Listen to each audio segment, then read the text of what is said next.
Danke bafethu, welcome back to Nkulisoka. Breaking news bafethu, AS Simba 0 Kaizer Chiefs 0. Imatch beyingekho that super exciting bafethu, asibeni fair. Leya team le iphuwa nayo, as much as besiyibona i-aggression yayo but iphuwa. Kaizer Chiefs could have won the game if abayinikanga leso sikhala leso, especially second half. Sibonile Kaizer Chiefs ayidropha kakhulu, bese ngathi Kaizer Chiefs idlalela i-draw, especially second half bafethu, asibeni fair. Yiyo le team le, especially second half, yiyo le team le create ama-opportunities amaningi, but Kaizer Chiefs ibe nawo ama-good moments wayo bafethu. Asiye nje laphana first half biggest moment of the game, uMayo ushaya ipali after a good play from laphana ku-right hand side, balibuyisa ibhola, uMayo walivala and then wapositiona kahle, walishaya ngo-left wakhe ipali again. Sikhumbule ukuthi uMayo last few weeks or so ushaya ipali again futhi ku-Betway Premiership. So badlalile abafana in terms of like kuthi emuva banga-create or bangabayeki laba beSimba ba-create ama-clear cut opportunities. Isikhathi esiningi iSimba beyishaya out of 18 sibeni effect kuleya game le, but uRevli bekafavor leya team bafethu. Khona ama-decision making, khona la bengathi badlalisa kabuhlungu abe-Chiefs akajaji, cause khona la ngimbonile owe-Chiefs uModi uthole i-yellow card, na-second half khona just angimbonanga ngoba ikhamera beyisekudeni, uthole i-yellow card ngokuconsider laphana i-foul. But abale team le bekangabajaji harsh. Khona nale free kick le uMfundo Villa akazungena e-second half, uthe engena nje wabe ushaya i-free kick, bayisave i-free kick. Le free kick le uvele wayijaja kuphela but akabanikanga i-card, but abe-Kaizer Chiefs bekabajaja harsh. But-ke critical phases of the game, especially second half bafethu, before ngikhohlwa bafethu, Kaizer Chiefs irojwe ama-penalty awu-2. First half bekumele ithole i-penalty na second half, but-ke second half i-debatable. uMayo bamshaya nge-through pass, kumele abhekane nokhipha, bayamdonsa noma bayamphusha, uyawa kulo uRevli useduze, azange ajaja, wavele wa-ignore lowo moment leyo. But yeah, uKwinika zithe zibuya bamlimazile naye, ulimele laphana eboxini, uthintekile, but here lucky enough wakwazi ukurecover overall. uMayo overall, I mean uMayo siyambona ukuthi uyi-good player, uyakwazi uku-adapta kuma-different spaces, but-ke uMayo abamdlalisanga kakhulu that much, asibeni fair, because i-team ngathi beyidlalele li-draw overall. uModi ube nawo ama-opportunities like in terms of like taking players on from laphana esayidini lakhe, but i-support bekanganayo. There was this moment usaround ama-player ayi-4, uModi uzoyaphi, akana-support. Uthi uyabheka uyi-1 laphana phambili, ubamba ibhola, uthi taking players on, abantu abawu-4 uzobenzani. So they were laid back kancane, so they didn't go all out in terms of winning the game, but I do understand because of laphana bekumele ba-make sure ukuthi abaconcede, ba-make sure ukuthi babuye eSouth Africa at least-ke bangaconsidanga.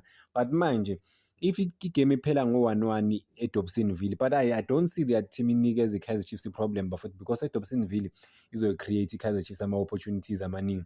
uPeterson bekumele asave laphana, ukhona la usave i-header, I remember first half, late first half usave i-header. uGoalkeeper emude-ke loya goalkeeper bafethu, ayi-giant le beyivimbe lapha. uMayo laphana he was denied just before futhi lokhu njani, around the stoppage time or so. It was close, but ukuthi uMayo could have scored a goal if it was his day, but-ke bekungasi ilanga lakhe.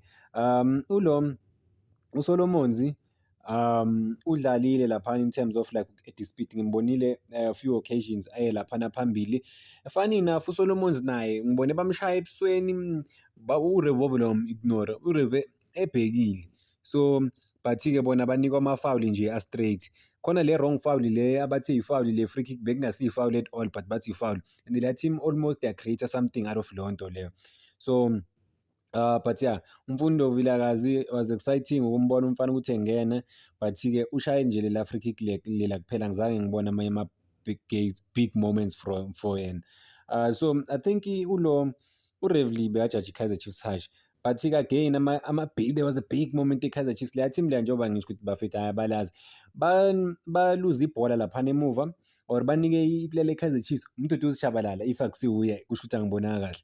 uMduduzi Shabalala decision making kumele abalande straight, akekho committed that much, and bebawu-2 laphana, kusho ukuthi decision making yabo yabashaya. They could have easily counter attack fast laphana, but-ke bayiluza leya big moment yabo.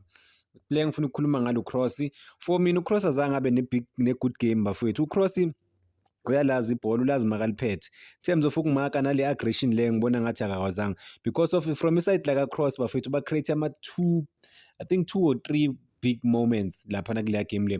Khona la uCross uhamba phambili uzama ukushaya i-counter attack, uluza ibhola uyawa, angazi ukuthi wenzani, uyaspina ibhola limenzani phansi.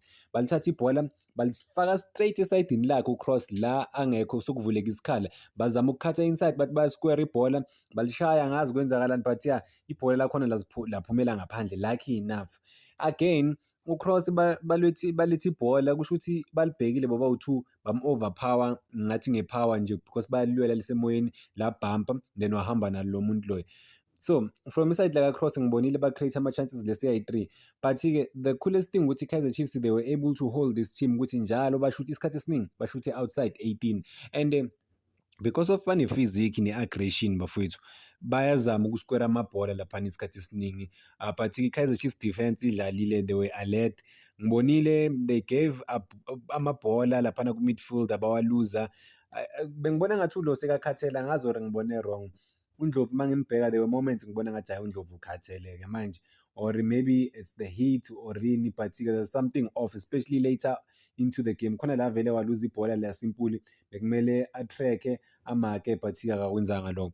But yeah, then 90 minutes sithe seyophela igame bafowethu, leya team leya create okay, not a big one but-ke ba-create ama-opportunities awu-two ngo-90 minutes ngo-90 minutes nango-92 minutes. Lucky enough-ke lela 92 minutes uvele walishaya same time umfethu la le ngaphandle esayidini lakwa-left from i-Peterson side, esayidini lesinxele ephostini laka-Peterson. So that's how they survived, but overall mfethu hayi labantu ayikho indaba yabo, hayi angibaboni mina bashaya. Kusho ukuthi i-Kaizer Chiefs yiyo ezoziluzisa igame, akekho umuntu ozobaluzisa igame. Dobson Vili, I'm expecting ukuthi i-Kaizer Chiefs at least bafethu ishaye two goals, at least ishaye 2 goals. Abekho labantu laba, hayi abekho at all, hayi abalazi. So there's no way bacompete. Well, but-ke surprisingly with the Kaizer Chiefs you'll never know. Kaizer Chiefs bafethu unpredictable, so you'll never know. Ngathi they are supposed to bavele bakuphikise wena, but yeah, this one is not a good team. Yeah, there was nothing hectic that much ngabo, and angibaboni bayishaya i-Kaizer Chiefs. I think maybe bangazama ukudlala ama-mind games if maybe they can get a goal, but akuzoba nzima ukuthi bathole igoli away. Abalazi, hayi abekho, indaba yabo ayikho serious.